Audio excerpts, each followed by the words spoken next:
ট্রিবুনে যাবো, এই গ্লাস থেকে ঢালিয়ে দিবে।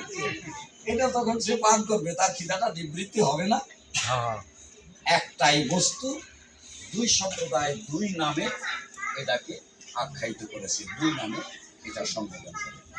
ঠিক ওরস শরীফ একটাই অনুষ্ঠান, আমাদের সনাতন শাস্ত্রে আমরা বলি মহাপবিত্র বিশ্ব শুদ্ধ আত্মার মহামিলন।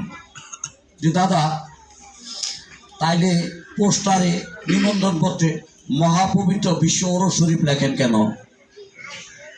আমরা বিশ্ব জাকের মঞ্জিলে গেছি শেষে, এই জাকের ভাইরা তারা গেছে সবার আগে।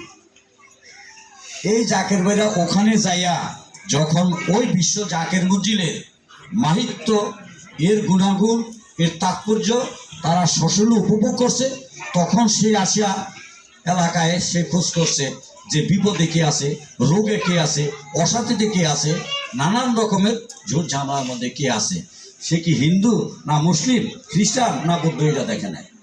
তখন ওই জাকের ভাই হাতে ধরিয়া তাকে নিয়ে গেছে, ভাই কি আমার সাথে চল যাই, তোর গাড়ি ভাড়ার টাকা লাগবে না, খাওয়া দাওয়ার চিন্তা করতে হবে না, আমি তোকে নিয়ে যাব, আমি তোকে আবার তোর বাড়িতে নিয়ে পৌঁছে দেবো, চল যাই, ওখানে গেলে তোর এই বিপদ থাকবে না, আমার পীরের কাছে নালিশ করে দিলে থাকবে না।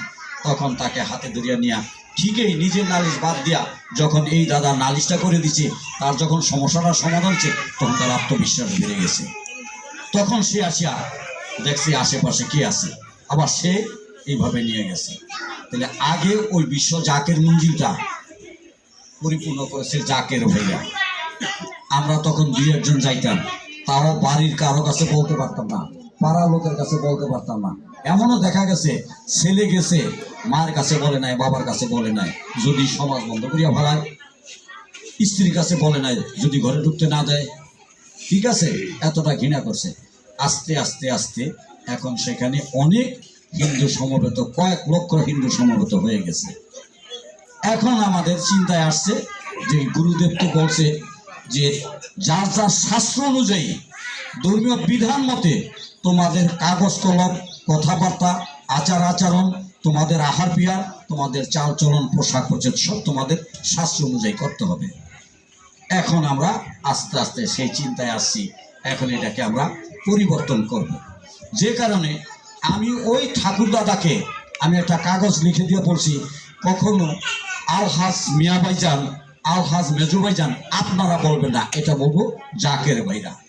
আপনার বড় ভাইকে আপনারা কি বলেন যে মিয়া ভাইজান, কি বলেন? হিন্দুরা কি বলে? হিন্দুরা কি মেজো ভাইকে মেজো ভাইজান বলে? বাবাই বলছে তোমার প্রত্যেকটা কথা, ভাষা, আচরণ, ব্যবহার, চিন্তা, যুক্তি,